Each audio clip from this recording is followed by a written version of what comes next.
I want to go over with you some of the important information for the forms on the property transfer paperwork. The first thing you have is the address. So you can go to the Stark County Auditor's website and type in the address and get the correct parcel number, the full address, the name of the owner, and the township down here. But then also, if you go to building, you can get the age of the building and number of bedrooms. So that's useful when you're filling out your forms correctly. The next thing I want to show you is the Stark County Engineers website. You can actually pull up a map of the property with the topos, so it's easy to tell if there's drainage ways to run through the property or anything else that you need to look at before you go out. And finally, the USDA Web Soil Survey. If you pull that up, you can get an idea of the soils, kind of have an idea of what you're looking at. If you have an older system and poor soils, be a little more cautious. So in this one, you can see the back part of the lot. I believe this is the lot. The back part of the lot is Fitchville and Sloan, which is poor soils. The front part of the lot is Shiloh, which is good soils. So there's a little information for you.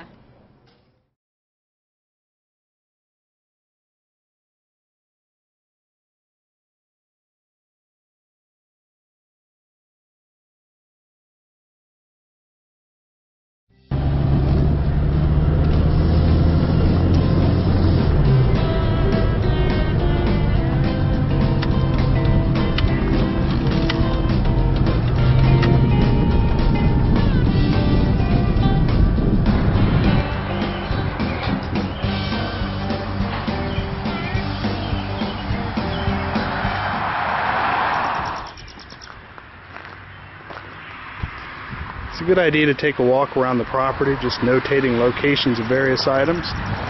For example, where the downspouts are located, where they might go, location of the water well,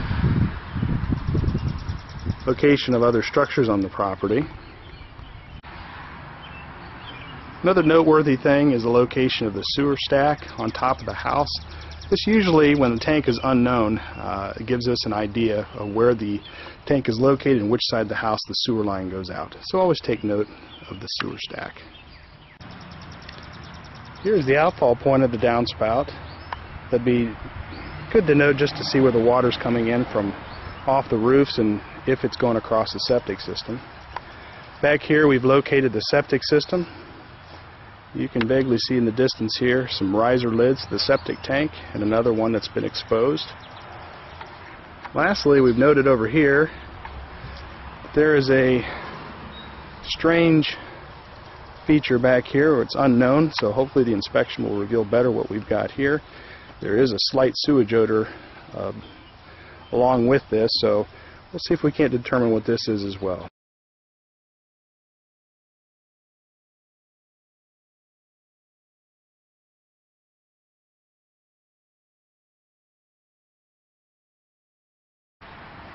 Let's start with our basic inspection equipment. We have a tile probe for locating septic tanks and for locating leach lines and determining water level.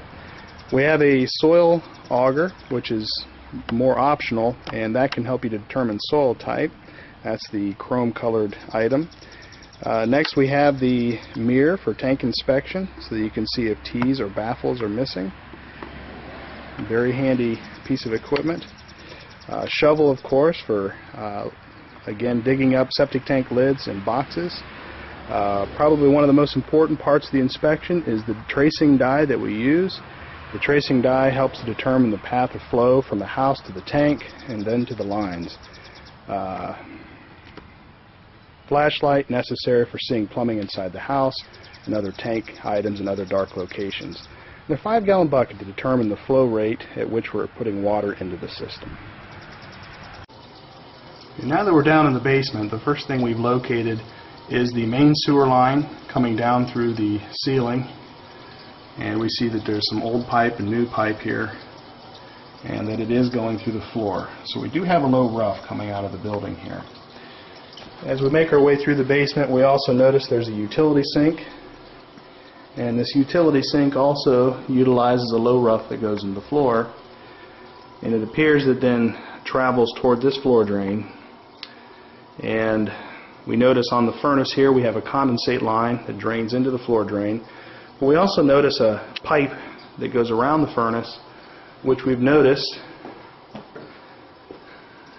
as we go back here that there's a softener in the corner along with the well tank. So the water softener, we notice here that we have the discharge line off the softener coming back along this wall, and that ends up being the pipe that is discharging into that floor drain. So we have a problem there. We have a softener going into what we believe is the septic line at this point. During the inspection, we also notice that there is a basement shower just attached to the ceiling, draining into a floor drain. Doesn't appear to be used much anymore, but there's a floor drain there, which I would assume is connected to the other floor drain. We go off into this other part of the cellar. Some dim light, no light switches working. But looking this over, we also notice here some galvanized pipe coming up from the kitchen sink. We see the water lines there as well. And the galvanized pipe travels out the wall right there. So we believe the strange thing we saw during the original part of the inspection, looking the property over, is probably related to the kitchen sink and its discharge point. In another part of the basement, we notice a sump crock. As we take a look at the pipes coming into it, we notice that they appear to be clear water pipes that are for the footer drain, and we've got a sump down there. And we look up here and we notice that the sump line actually goes out above floor level, so the assumption here is that there is no connection with clean water to the septic water that we saw earlier during the inspection. One thing to take note of later on during the inspection is come back down and have a look at this sump. Many times we've noticed that when you run dye into the system, somehow dye will make its way into the sump, even though it's not connected whatsoever. And we've noticed that sometimes that happens due to a cracked line outside the building foundation, which runs in the gravel or the footer pipe and then drains its way back into this sump. So that's a good way to identify a broken line without actually seeing it. Now that we've evaluated all the plumbing in the house, the next step is, again, one of the most important ones, to determine if something's discharging where it shouldn't, and that is the dye test. We go ahead and put some dye in the toilet, and then we give it a good flush. We've noticed that yellow-green tracing dye seems by far to be the best. It fluoresces under a black light and also very visible. It looks like antifreeze when it's found. Used various other types like red and blue and just are not as visible, but they're good as a secondary dye measure for determining if gray water is going someplace it shouldn't or something along those lines. At this point, we'll begin to run a bunch of water in the house. So we've done the dye test, and we'll begin what we call the hydraulic load test, which actually is done at the same time and is kind of considered one and the same. We're going to do the hydraulic load test, but first we need to know the flow rate that we're going to enter the water into the system. So Laura's going to go ahead and run water into the bucket, a 5-gallon bucket. Go ahead, Laura. So when we know how much water went into the 5-gallon bucket and the length of time it took, we can determine the flow rate into the system, and in the end of it all, the total time and the total amount of water that went into the system.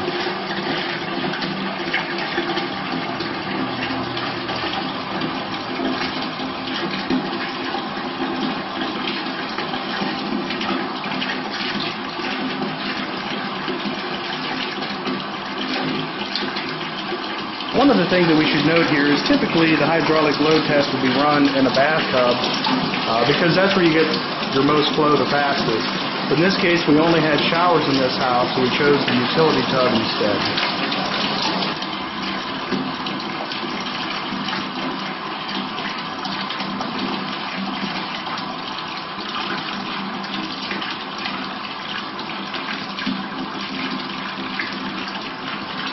We just hit the 5-gallon mark, and it was almost a minute exactly. That makes it easy calculation of 5 gallons a minute, which is a common flow rate we see. As we step outside to do the inspection, the first thing we want to take a very close look at is the diagram that we've gotten from the health department. Now, you can't find all diagrams located at the health department. Some from the pre-1960s won't be available. Of course, anything that's been done illegally during a weekend won't be available, but in this case we do have a record, and it appears from its installation date was 1983. Of course, here is the house and the garages that we've already seen, the water well on the diagram. To the back here is what we're most concerned with. We have an old septic tank of unknown size, very likely, a new septic tank, and some leach lines. And we get out here, and we're fortunate to see that the septic tank is already open. This is the outlet end of the tank, and you can tell that, probably not well in this picture, but mainly due to the hump in the ground that you can actually see that we're standing over the outlet end and not the inlet of the tank. Further off in the picture, we have another septic tank, which was actually unusually far away from most systems.